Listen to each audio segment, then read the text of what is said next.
Welcome to Garden Wise Adventures. My name is Malie, and today we're going to do another Yard of the Week video, and it's another video about an unusual herb.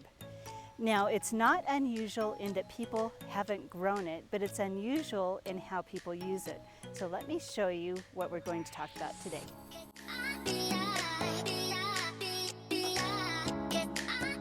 Now, the lighting is not great this evening. Now, this is an herb that a lot of people use and grow.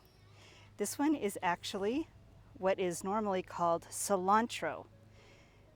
And it has definitely gone to seed, dried out, and formed little seed heads. Let's see if we can get this to, there it is. Now, these seed heads are the reason that I grow cilantro. The seed heads are called coriander. Now, when you pull these off and grind them up, they become a really wonderful spice called coriander.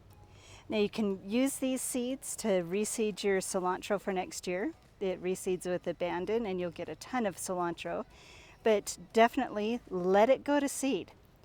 The flowers on the cilantro plant bring out beautiful beneficial insects. The lacewings love it, hoverflies love it, parasitic wasps love it, and you really definitely want those insects in your yard. So I considered this plant as one that has multiple uses. Now, cilantro is easy to grow. It grows with abandon in just about any area of my yard, but if you want big, nice, beautiful plants to use for the leaves, put it in good garden soil, give it a good amount of water, just the same as you would your tomatoes, and plant it early in the spring or later in the fall. It does not like the heat. That's what causes it to bolt and go to seed.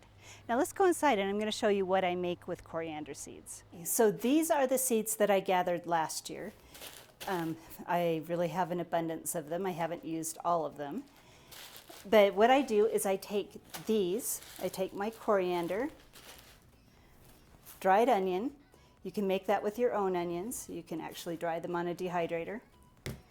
This is my homemade dried garlic that I powdered. Lowry's seasoned salt that we put in with everything. And peppercorns. So all you do is grind all of that up together.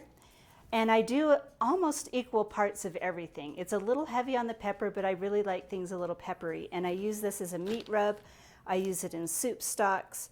I use it just about everywhere. So anyway, if you feel a little adventurous, go ahead and let your cilantro go to seed and harvest your coriander. Try it out in a meat rub, try it in different dishes. There's a lot of recipes you can use it in. Anyway, I hope you've enjoyed this video. If you enjoy my videos, go ahead and like and subscribe. I'm going to link up at the top here some of my other Yard of the Week videos, and go have a wonderful garden adventure.